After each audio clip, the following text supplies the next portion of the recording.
Greetings, chess fans. Long time no see. I'm very excited to be back with a fresh new video.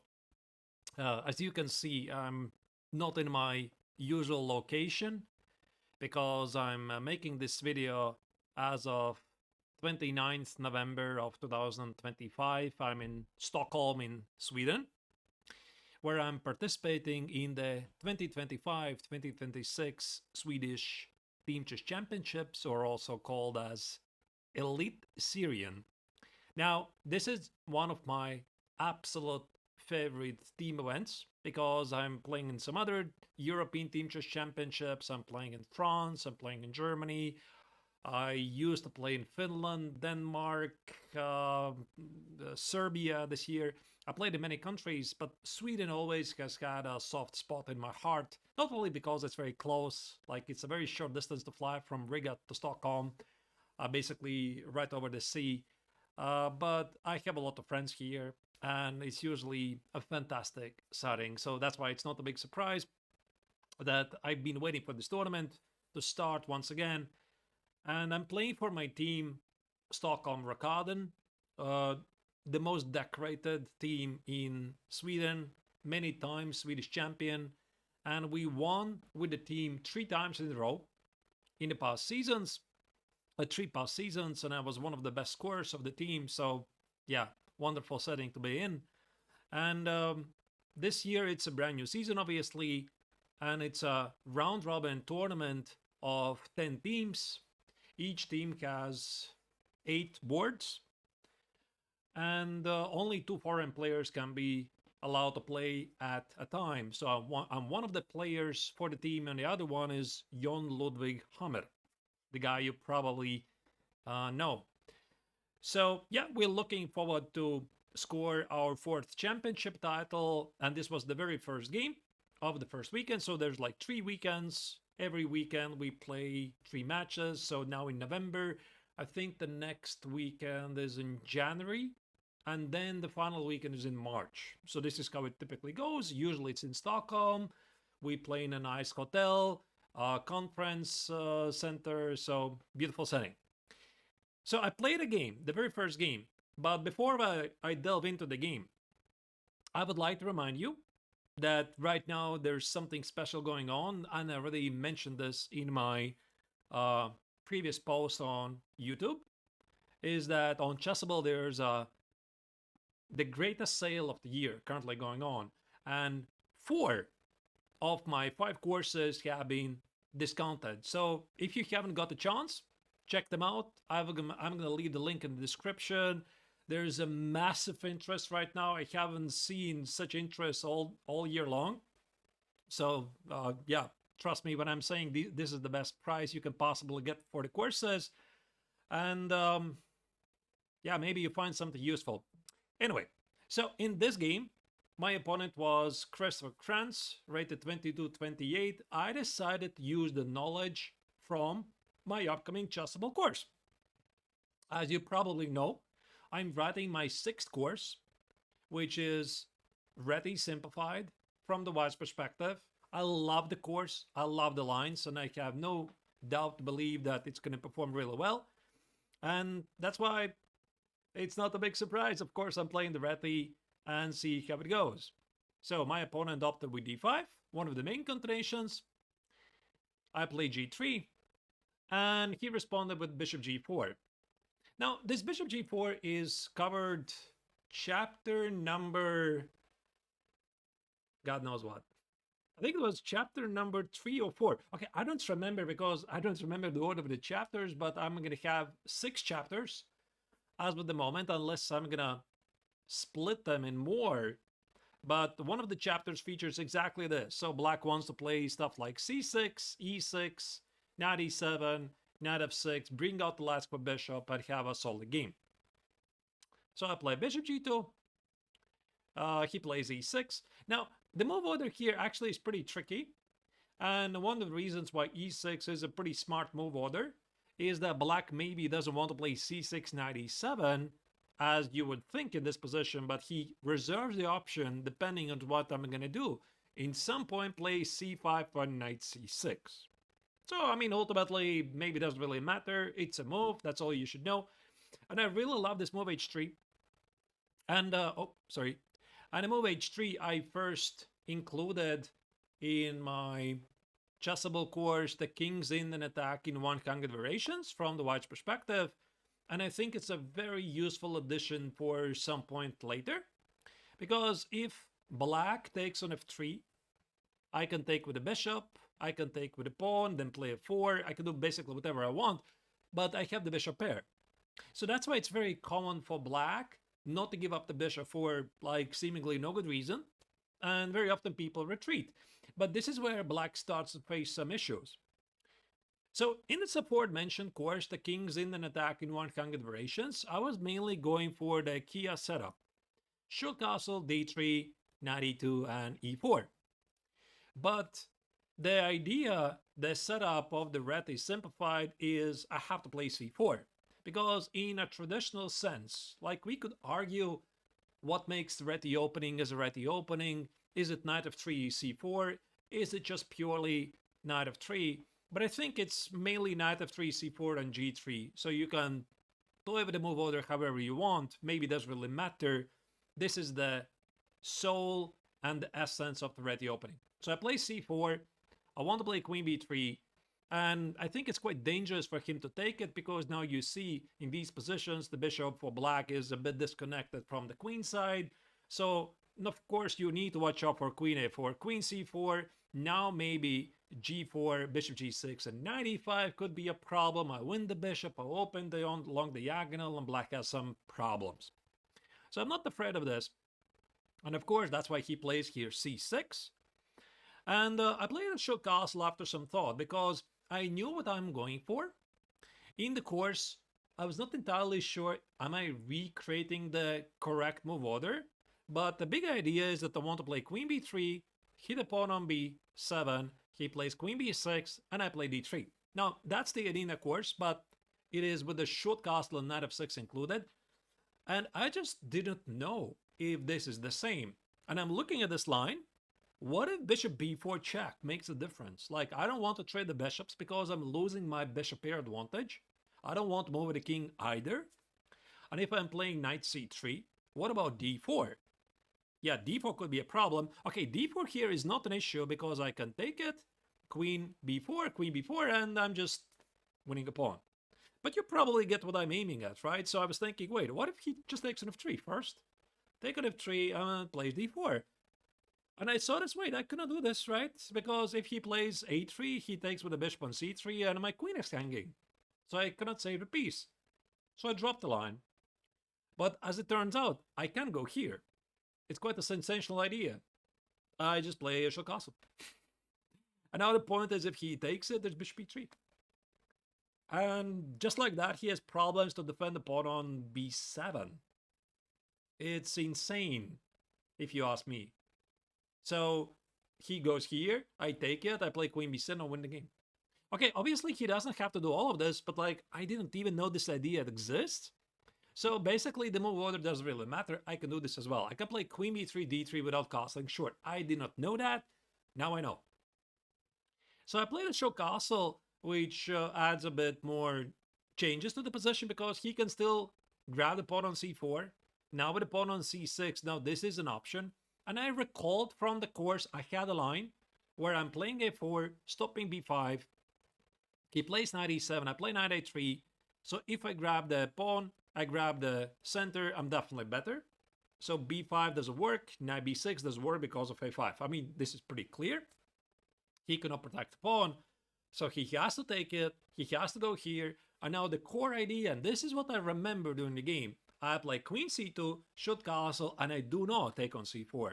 Because if I take on c4, one of the tricks that black can do against you is to take on f3 and play knight e5. And you have nothing. Okay, maybe minor pressure, but ultimately there's not much to fight for. So black kills your bishop pair, and he just has a very solid position. But I knew it, that in this position there's a move g4 first. Now you take on c4, and you just, again, dominate the center. Maybe you play d3, e4, maybe b4. Part of my arrows, they're ridiculous. So let's say b4, bishop b2 with a very interesting game. And even if I don't win back the pawn, like it's not even such a big deal. Like in this position, I can always just play b3. You know, give up the pawn, play rook b3, bishop b2, g4, d4, e4, whatever. This long diagonal for the dark square bishop absolutely gives you full compensation for the missing pawn. So I knew it. And my opponent decided not to test me here. He played knight f6. And the basic idea why he's not developing the queenside knight, as soon as he moves this knight to d7, I'm taking on d5. That's the big idea. Because now, after c takes on d5, the knight on d7 is kind of misplaced. It should have been on c6. And now I can harass him, the pawn on b7, let's say queen b6, I can take it. Let's say he takes with the knight, and he has some problems. I think it was like knight c3, d3, bishop e3, knight e4, and even though it's a symmetrical position, it's quite unpleasant for black. This bishop on h5 is quite ridiculous for black, yeah? So I knew all of this, and of course if he plays e takes on d5, the main idea that I want to do is d3, e4, and get space. Get a pawn majority at the king set. Obviously, there's a lot of nuances, but that's the big idea.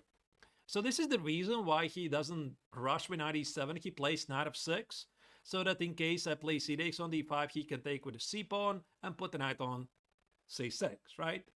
So that's the big idea. I play queen b3, he played queen b6, I play d3. All of this, again, is in the course. And now with the show castle included, I knew perfectly where I'm going for. And queen takes on b3 is a very tempting move to double the pawns, but I think here black's position is a bit problematic. And the point is that after a takes on b3, knight e7, there's a very powerful idea. I play bishop d2. I want to play b4. And eventually the idea is to get the knight on a5. So if I get the knight on a5, this is very difficult for black to play, because either bishop c3, b4, either knight e4, knight b3, or either knight e2, knight b3, and this pawn, because of the bishop on h5, is not as easy to defend as you would think, and black cannot really attack the pawn on b3 and force some trades, because rook a3, everything is just fine, and I'm still playing b4 after that. So black cannot exploit the potential x-ray of this bishop on f8 hitting the rook on a3. So he didn't do that, he played knight e7, and now I have to be a bit careful, because if I retreat with a queen, which is one of the big ideas in these positions, you want to take on d5, you want to play e4, you want to provoke, use the fact that the black queen on b6 perhaps is not standing so great. Black surprisingly can take on c4. Again, it's important to remember this trick. Queen c4, bishop f3, bishop f3, knight e5. So black liquidates into like a peaceful position, which probably is kind of playable for white, but again, it's not much. So I have to be careful. That's why I'm taking on d5. And here black has to navigate some very careful lines. Like I'm obviously not going to spill the course, what's it written in the course, but like this is super, super interesting stuff. He can take with a c pawn, he can take with e pawn. Queen takes on b3 is one of those moves. I take with a pawn, and c takes on d5. Yeah, so basically c takes on d5 or e takes on d5, your plan not gonna change. So he plays c takes on d5 and he says, I'm going for something positional, you have weakness on b3, I have done nothing wrong.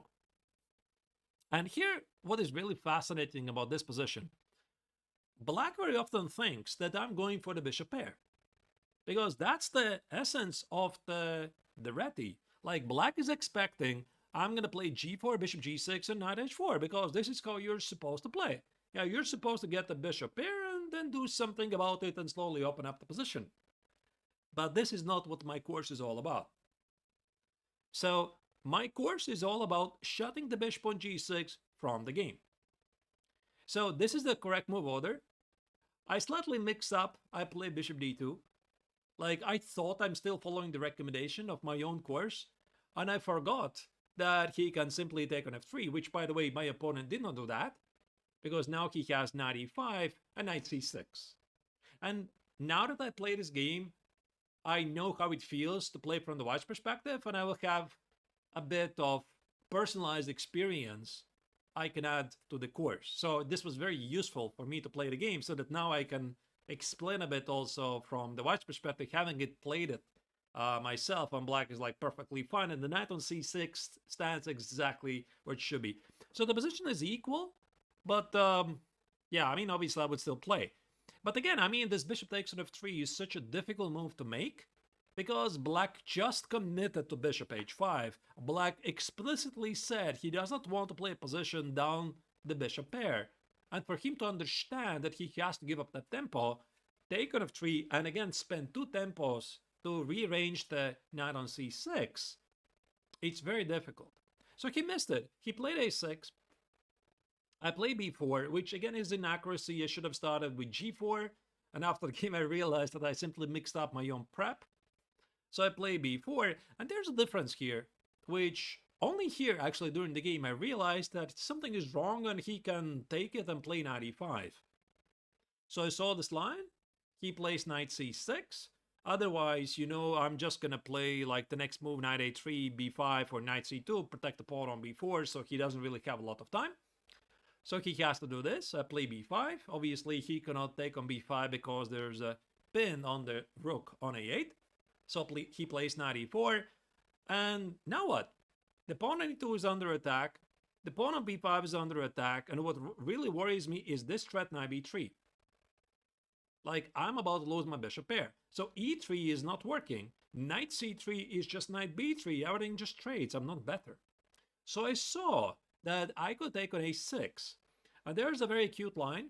If he takes on e2 with intermezzo check and takes on a6, I'm trapping the knight. Now that's what I saw. So the threat is bishop f3.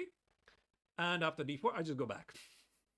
And the knight on e2 is surprisingly stuck. So the pawn on d4 cannot go back. Yeah, so I'm just going to play either rook e1 or bishop f3 and thank you for the knight.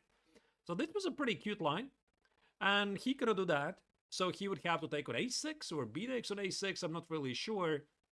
Maybe b takes on a6 actually is a move. Yeah, I didn't really check it so deeply. And I was hoping to get something like this where I have the bishop pair and I'm kind of still pushing, but objectively it's nothing. Yeah, so once again, this accuracy is quite important here, and bishop takes on f3 is a maneuver that white should always wait for, even if black is committed to bishop h5. So he played bishop d6, and now we just transpose the course. So I play g4, bishop g6, and now comes the most sensational move. It's not knight h4, it's knight d4. Why? Because Stockfish says so.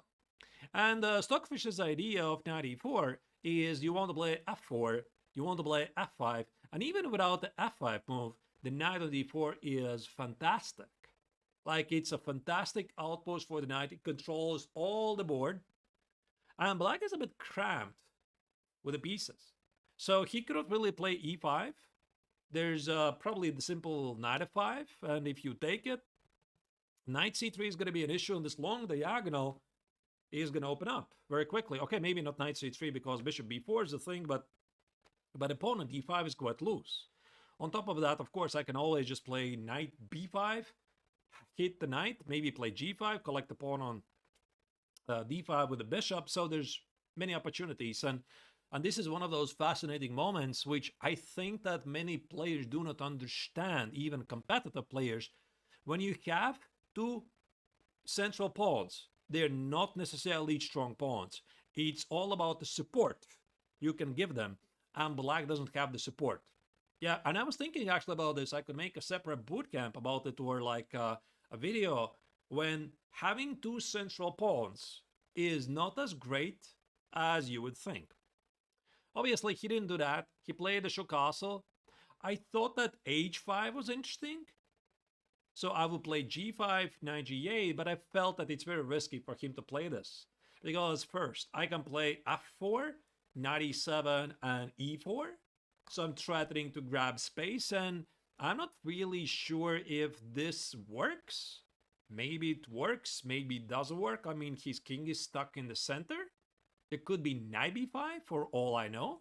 And then I play f5 and shut the bishop on g6 from the game. Or, I mean, I could even play knight b5 immediately.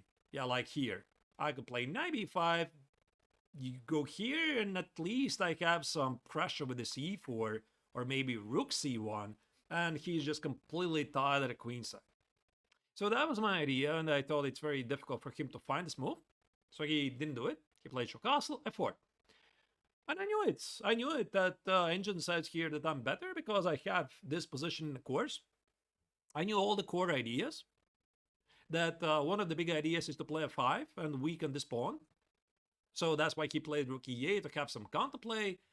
And if I would play f5 here and take it, he has the bishop h5. There's some counterattack. My pieces are a bit disconnected, so I was not sure I like it.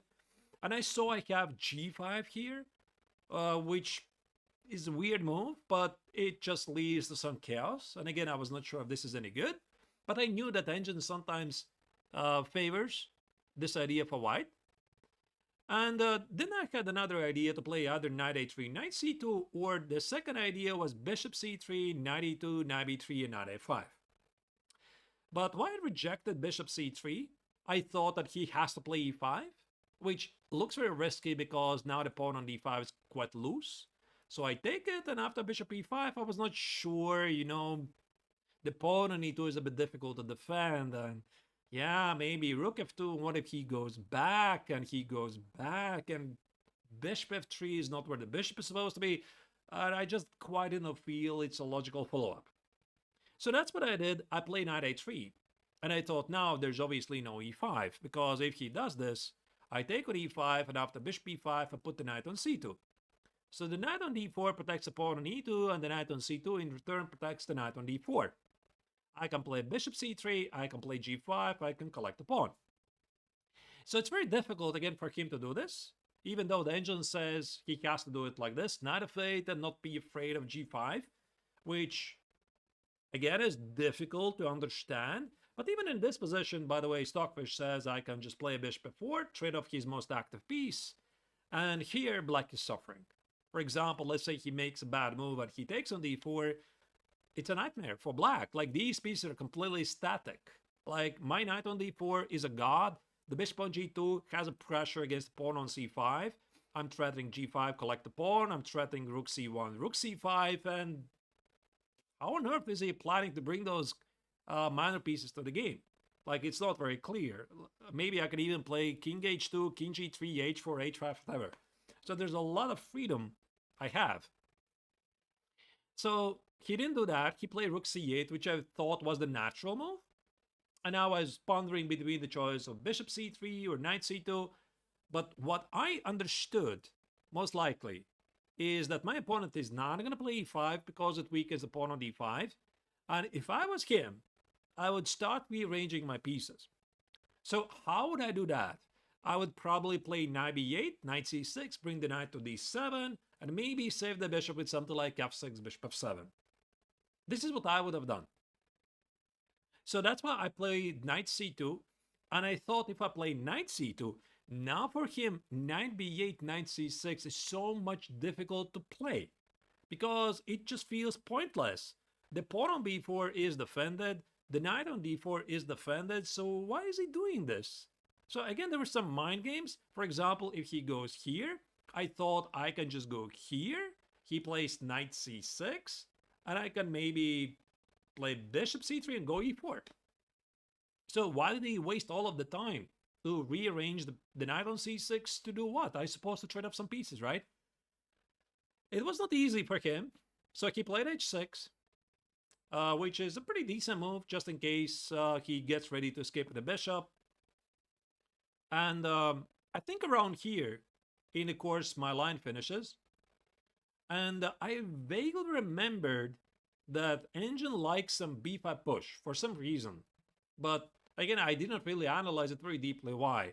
So I thought, okay, bishop c3 makes sense. I secure the queen side. He plays knight b8, which is what happened in the game. And I thought this looks logical. b5 takes, knight b5. Let's say he gives a check, and I don't know, I play king h2 or play bishop d4. The Engine actually likes bishop d4. So I suppose, again, we are reaching something very similar, where his minor pieces at the king side, the knight on f6, the bishop on g6, they're not doing anything, and with the knight on d4 and open a file, I'm just dominating things. And of course, f5 is also always a lingering threat, like it's always there. to completely shut the bishop away from the game, if it's not already shut from the game, right? So I quite didn't fully understand it, and instead I went for the obvious target.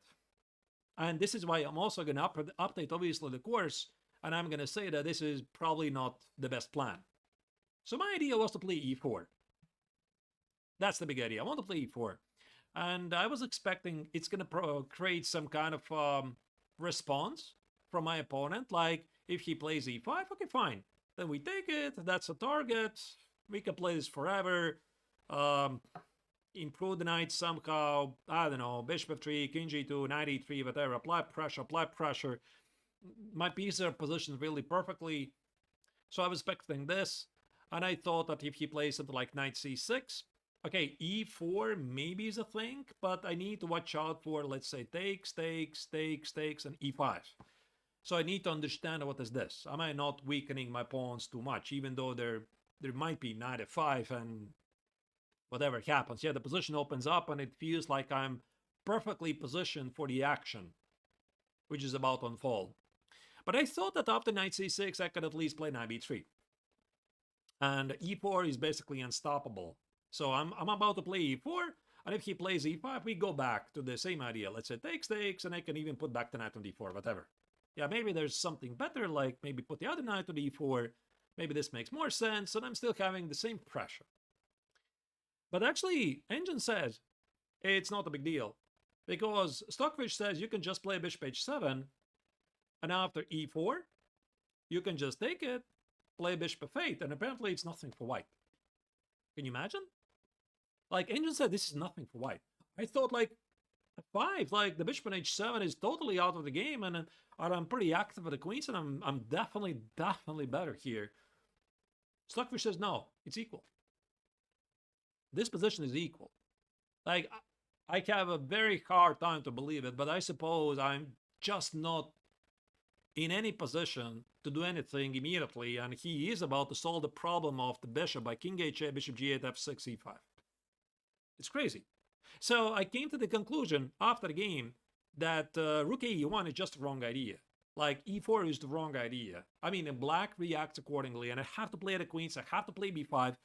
But that's the thing, like, I did not treat that b5 is such a big deal because I do not think this is a weakness. It actually controls the c5 square, and I thought that the a file doesn't give me anything, so why should I play b5?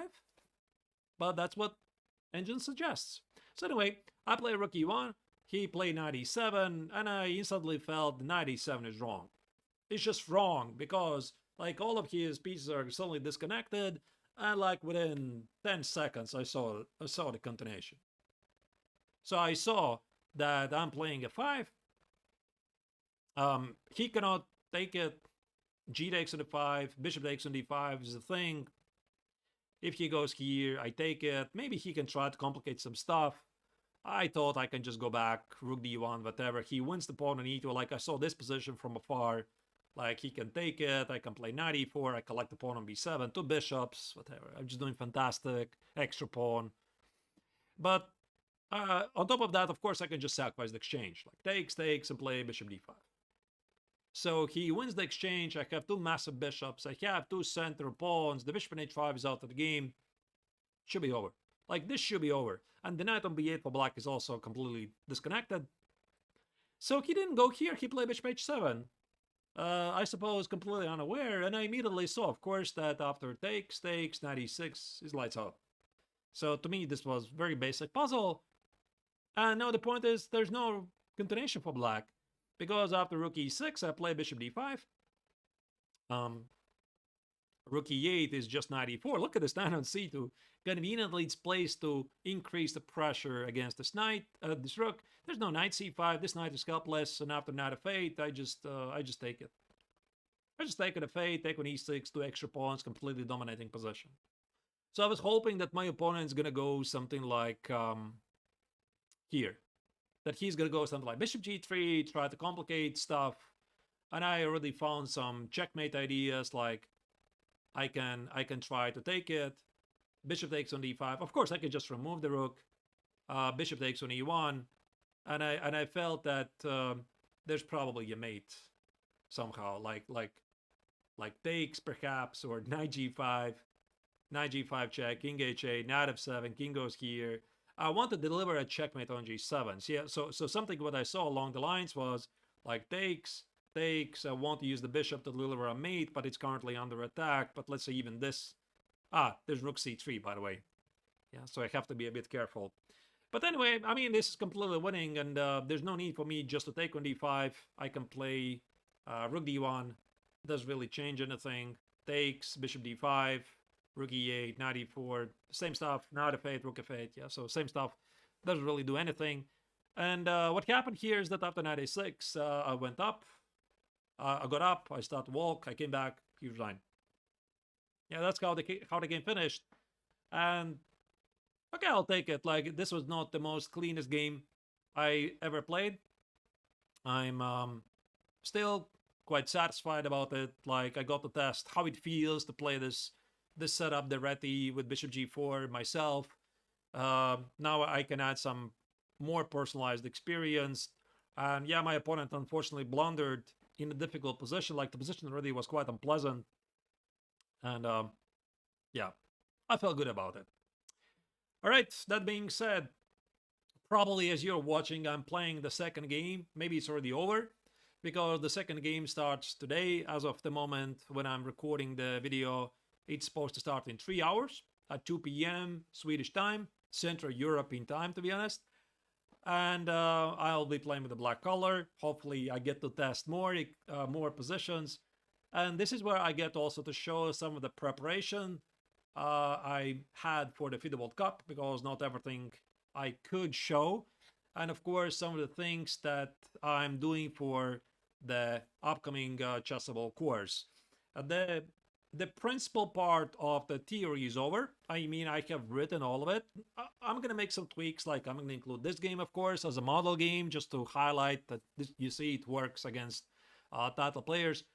And I'm writing texts at the moment, and it takes some time. So I have the end of December, the delivery deadline, and I have a couple of other things to do. Yeah, so I hope I will manage everything.